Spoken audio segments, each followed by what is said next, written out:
हरे कृष्णा। भक्ति रसम सिंधु के दिन में आप सबका स्वागत है। अध्याय 23 श्री कृष्ण का व्यक्तित्व। एक हम नया अध्याय है प्रारंभ करने जा रहे हैं। अध्याय 23 श्री कृष्ण का व्यक्तित्व। शिल रूप गोस्वामी कहते हैं कि यद्यपि कृष्ण असीम आनंद के आगार एवं महानतम नायक है, तो भी वे अपने भक्तों पर 3 प्रकार से आश्रित है। भक्त की भावानुभूति के अनुसार भगवान की प्रशंसा 3 प्रकार से की जाती है: पूर्णतम, पूर्ण, पूर्णतर तथा पूर्ण। जब वे संपूर्ण रूप में प्रकट होते हैं तो महान पंडित उन्हें पूर्णतम कहकर प्रसन्न करते हैं। जब वे कुछ कम अंश में प्रकट होते हैं तो वे पूर्णतर कहलाते हैं, और जब वे उससे भी कम अंश में प्रकट होते हैं तो पूर्ण कहलाते हैं। इसका अर्थ यह हुआ कि कृष्ण 3 कोटि की पूर्णता के लिए प्रशंसित है। पूर्णता की ये 3 कोटियाँ विशिष्टियाँ निम्नवत प्रदर्शित की जाती हैं। जब वे गोलोक वृंदावन में होते हैं तो उनके दिव्य गुण पूर्णतम रूपों में प्रकट होते हैं। जब वे द्वारका में रहते हैं तो उनके गुण पूर्णतर रूप से प्रकट होते हैं, और जब वे मथुरा में होते हैं तो उनके गुण पूर्ण रूप से प्रकट होते हैं। पूर्ण ही है, इसलिए कुछ कमी नहीं है, फिर भी रस अलग अलग रूप से प्रकट होते हैं गोलोक में, द्वारका में, मथुरा में। तो इसलिए अलग अलग जगह पर भगवान का भी चरित्र और गुण अलग अलग रूप से प्रकट होते हैं।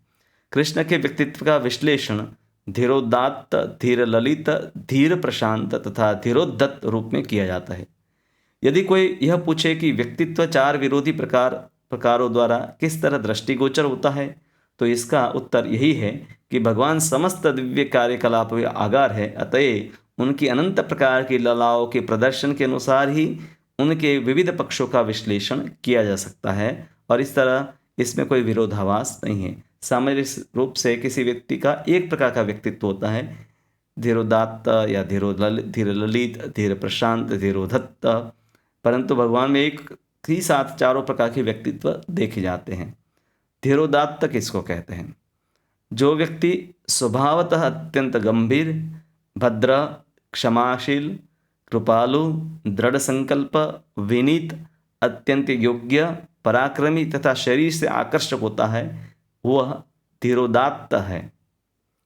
अलग अलग प्रकार की पर्सनालिटी है, इसका नाम दिया गया है। जैसे नाट्य शास्त्र में नायक होते हैं अलग अलग प्रकार के, जब कलाकार होते हैं इसमें नायक यानी कि हीरो, तो हीरो अलग अलग प्रकार के होते हैं उनके गुणों के अनुसार, और वो गुण जो है उस प्रकार से वो कार्य करता है। इस संबंध में स्वर्ग के राजा इंद्र का निम्नलिखित कथन अत्यंत महत्वपूर्ण है। हे नाथ, मैं मानता हूँ कि मैंने आपके प्रति महान अपराध किया है, किंतु आपके अद्वितीय पराक्रम, आपके द्वारा अपने भक्तों की रक्षा करने का आपका संकल्प, गोवर्धन पर्वत उठाने में आपकी दृढ़ता, आपके शारीरिक सौंदर्य तथा अपने भक्तों एवं अपराधियों की स्तुति मात्र से प्रसन्न होने के आपके अद्भुत गुणों को देखकर मोहित हो जाने के कारण मैं खेद नहीं व्यक्त कर सकता। तो इंद्र है भगवान के व्यक्तित्व को पहचान लिया। स्वर्ग के राजा द्वारा उपयुक्त कथन कृष्ण के धीरोदात्त होने के सर्वथा अनुकूल है। अनेक विद्वान भगवान रामचंद्र को भी धीरोदात्त स्वीकार करते हैं, किंतु भगवान रामचंद्र के सभी गुण भी कृष्ण के चरित्र में समाविष्ट हैं। धीर ललित, ये व्यक्तित्व थोड़ा अलग प्रकार का होता है। ललित यानी कि आप समझ सकते हैं कि थोड़ा खेलना इत्यादि भाव उसमें रहते हैं। धीर ललित वह व्यक्ति है जो स्वभाव से विनोदशील, मजाकिया, सदैव तरुण रहने वाला, परिहास में पटु, समस्त चिंताओं से मुक्त है। ऐसा धीर ललित व्यक्ति सामान्यतया गृहस्थ होता है और अपने प्रेमी के प्रति अत्यंत विनम्र होता है। कृष्ण के व्यक्तित्व धीर ललित का यह गुण एक यज्ञ पत्नी द्वारा वर्णित हुआ है, जो वृंदावन में यज्ञ कर रहे ब्राह्मणों में से एक ब्राह्मण की पत्नी। वह अपनी सखियों से कहती हैं, एक दिन श्रीमती राधा रानी अपनी सखियों के साथ अपने उद्यान में आराम कर रही थी, तभी उस सभा में श्री कृष्ण आधम की। आसन ग्रहण करने के बाद वे राधा रानी के साथ पिछले रात की अपनी रासलीलाओं का वर्णन अत्यंत निर्लजतापूर्वक करने लगे। जब वे इस तरह बतला रहे थे तो राधा रानी बड़े धर्म संकट में थी। वे लज्जा का अनुभव कर रही थी और विचार में तल्लीन हो गए। कृष्ण ने इस अवसर का लाभ उठाकर उनके स्तनों पर विभिन्न प्रकार के तिलक अंकित कर दिए। कृष्ण ने इस कला में अपने को अत्यंत दक्ष सिद्ध कर लिया। इस प्रकार धीर ललित के रूप में कृष्ण गोपियों के संग अपनी तरुणावस्था का आनंद उठा रहे थे। सामान्यतया नाटककार कामदेव को आदर्श धीर ललित बताते हैं, किंतु हमें कृष्ण के व्यक्तित्व में धीर ललित के सारे गुण पूरी तरह से मिल जाते हैं। तो ये अलग अलग जो व्यक्तित्व है वो भी हम पुराणों में देखते हैं कि अलग अलग, जैसे भगवान रामचंद्र में तिरुदात्त और कामदेव में धीर ललित व्यक्तित्व दिखाया गया, पर वो वही सब वस्तु कृष्ण में भी है। धीर प्रशांत, जो व्यक्ति अत्यंत शांत, सहिष्णु, विचारवान तथा उपकारी हो वह धीर प्रशांत कहलाता है। कृष्ण में यह धीर प्रशांतत्व पांडवों के साथ उनके व्यवहार में प्रदर्शित होता है। भगवान के प्रति पांडवों की श्रद्धा भक्ति से उन्होंने पांडवों का सारथी, परामर्शदाता, मित्र, दूत तथा कभी कभी अंगरक्षक बनना स्वीकार किया था। विष्णु भक्ति के फलस्वरूप ही ऐसा हो सका। जब कृष्ण महाराज युधिष्ठिर के धर्म के विषय में बात कर रहे थे तो वे महान पंडित के रूप में प्रकट हुए, किंतु युधिष्ठिर से कनिष्ठ मेरे भाई होने के कारण वे विनीत स्वर में बोल रहे थे। युधिष्ठिर क्योंकि बड़े हैं तो भगवान कृष्ण ने ये बोले, विचार किए कि मैं उनसे कनिष्ठ हूँ, इसलिए वो धीर विनीत स्वर में बोलते हैं, जिससे उनके शरीर का सौंदर्य बढ़ गया। उनकी आंखों की गति तथा उनके बोलने के ढंग ने सिद्ध कर दिया कि वे नैतिक उपदेश देने में अत्यधिक दक्ष थे। विद्वज्जन कभी कभी महाराज युधिष्ठिर को भी धीर प्रशांत मानते हैं। धीरोद्धत, जो व्यक्ति अत्यंत ईर्ष्यालु, घमंडी, क्रोधी, अशांत तथा आत्मश्लाघी होता है उसे विद्वज्जन धीरोद्धत कहते हैं। उद्धत आप कहते हैं ना, उद्धत, उद्दंडी। अब भगवान में तो नकारात्मक वस्तु है पर भगवान में सब कुछ है। ऐसे गुण कृष्ण के चरित्र में देखे जाते हैं, क्योंकि जब वे काल यवन को पत्र लिख रहे थे जो उन्होंने उसे पापी मेढक कहकर संबोधित किया था, कृष्ण ने अपने पत्र में काल यवन को सलाह दी थी कि वह तुरंत किसी अंधकूप में अपना निवास ढूंढ ले, क्योंकि कृष्ण नामक काला नाग ऐसे समस्त पापी मेढकों को निगल जाने के लिए उत्सुक है। कृष्ण ने काल यवन को स्मरण दिलाया कि वे सारे ब्रह्मांडों को अपनी चितवन मात्र से क्षार कर सकते हैं। कृष्ण का उपयुक्त कथन द्वेषपूर्ण लगता है, किंतु विभिन्न लीलाओं, देश तथा काल के अनुसार यह गुण महान लक्षण माना जाता है। कृष्ण के धीरोद्धत गुणों को महान स्वीकार किया गया है, क्योंकि अपने भक्तों की रक्षा के लिए कृष्ण उनका उपयोग करते हैं। दूसरे शब्दों में भक्ति के आदान प्रदान अवांछित गुणों का भी उपयोग हो सकता है। ये गुण वैसे वांछनीय नहीं है, पर भगवान अपने भक्तों के लिए, भक्तों के रक्षण के लिए और असुरों के ऊपर आक्रमण करने के लिए इन गुणों का प्रयोग करते हैं। एक बार मृग रूप धारण किए हुए एक असुर से युद्ध करते हुए कृष्ण ने उसे इस प्रकार ललकारा था। जब दो क्षत्रिय लड़ते हैं तो पहले तो वाक युद्ध होता है, फिर शस्त्रों से युद्ध होता है और कभी कभी बाहुओं से, हाथ से भी लड़ाई होती है, द्वंद्व युद्ध भी होता है। मैं तुम्हारे समक्ष कृष्ण नामक गजराज के रूप में आया हूँ। या तो तुम हार मानकर युद्ध स्थल से भाग जाओ या फिर मृत्यु रूप तुम्हारी प्रतीक्षा में रत है। कृष्ण की यह ललकारने की प्रवृत्ति उनके अलौकिक चरित्र से विरुद्ध नहीं है, क्योंकि भगवान होने के कारण उनके चरित्र में सभी कुछ हो सकता है। भगवान के विरोधी गुणों के विषय में कुर्म पुराण में एक उत्तम कथन मिलता है। उसमें कहा गया है कि परम पुरुष न तो अधिक मोटे हैं न अधिक पतले, वे भौतिक गुणों से परे हैं, फिर भी उनके शरीर की कांति श्यामल है, उनकी आंखें लाल लाल है, वे सर्वशक्तिमान हैं और वे संपूर्ण ऐश्वर्य से युक्त है। कृष्ण में विरोधी गुणों का होना तनि भी आश्चर्यजनक नहीं है। भगवान कृष्ण के गुणों को वास्तव में विरोधी नहीं माना जाना चाहिए। मनुष्य को चाहिए कि आचार्यों से कृष्ण के गुणों को समझे और यह समझने का प्रयास करे कि इन गुणों का सदुपयोग वे कैसे करते हैं। महावीरा पुराण में पुष्टि की गई है कि भगवान एवं उनके अंशों के दिव्य शरीर शाश्वत होते हैं। ऐसे शरीर कभी भौतिक नहीं होते, वे नितांत आध्यात्मिक एवं ज्ञान से पूर्ण होते हैं, समस्त दिव्य गुणों के आगार होते हैं। विष्णु यामल तंत्र में एक कथन है, भगवान तथा उनके अंश सदैव सच्चिदानंद विग्रह होते हैं, अतएव वे 18 प्रकार के भौतिक कलमों से सदा मुक्त होते हैं। ये कलमश क्या है? मोह, थकान, त्रुटि, रुक्षता, काम, संचलता, गर्व, ईर्ष्या, हिंसा, अपमान, परिश्रम, असत्य, क्रोध, लालसा, पराधीनता, ब्रह्मांड पर प्रभुत्व, जताने की इच्छा, द्वैत तथा ठगी, यानी कि भगवान और उनके भक्तों में ऐसे कलमश नहीं होते हैं। उपयुक्त सारे कथनों के विषय में यह समझना चाहिए कि महाविष्णु इस जगत में सारे अवतारों की उद्गम है, किंतु हम समझ सकते हैं कि अपने विपुल अद्वितीय ऐश्वर्य के कारण नंद महाराज के पुत्र कृष्ण महाविष्णु के भी उद्गम है। ब्रह्म संहिता में इसकी पुष्टि होती है, क्योंकि उसमें कहा गया है कि मैं उन गोविंद को सादर नमस्कार करता हूँ जिनके अंश रूप महाविष्णु है। महाविष्णु का विराट रूप असंख्य ब्रह्मांडों की उत्पत्ति का उद्गम है। उनके निश्वास से असंख्य ब्रह्मांड उत्पन्न होते हैं और श्वास लेते समय वही ब्रह्मांड भीतर वापस चले जाते हैं। यह महाविष्णु भी कृष्ण का स्वांश है। महाविष्णु यानी कि कारणोदकशाही विष्णु भगवान का स्वांश यानी कि अपना ही विस्तार है। जीव जो है भगवान का विभिन्नांश है, अलग हुआ अंश है, और भगवान के विस्तार उनको स्वांश कहते हैं। तो इस प्रकार से भगवान के व्यक्तित्व में चारों प्रकार के जो लक्षण हैं, चार प्रकार के जो पर्सनालिटी या व्यक्तित्व होती है, अलग अलग समय पर देखी जाते हैं। अध्याय 24 कृष्ण की अन्य विशेषताएं। कृष्ण के विभिन्न ऐश्वर्यों का वर्णन करने के बाद श्रील रूप गोस्वामी उनके अन्य दिव्य सौंदर्यों एवं गुणों का आगे वर्णन करना चाहते हैं। ये है सुशोभित, विलासी, मधुर, विश्वसनीय, स्थिर तथा अग्रणी होने के गुण। वे अत्यधिक अलंकृत एवं उदार व्यक्तित्व के रूप में भी वर्णित होते हैं। सामान्यतया ये महापुरुषों के गुण माने जाते हैं। पहला गुण है, उसमें वर्णन करते हैं सुशोभित।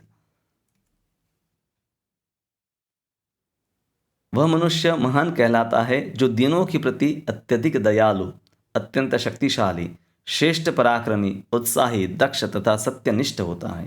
ये गुण गोवर्धन लीला के समय कृष्ण के चरित्र में प्रकट हुए थे। उस समय सारा वृंदावन भूखंड इंद्र द्वारा प्रेषित वर्षा से अत्यधिक विचलित था, जैसा कि अन्यत्र बतलाया जा चुका है।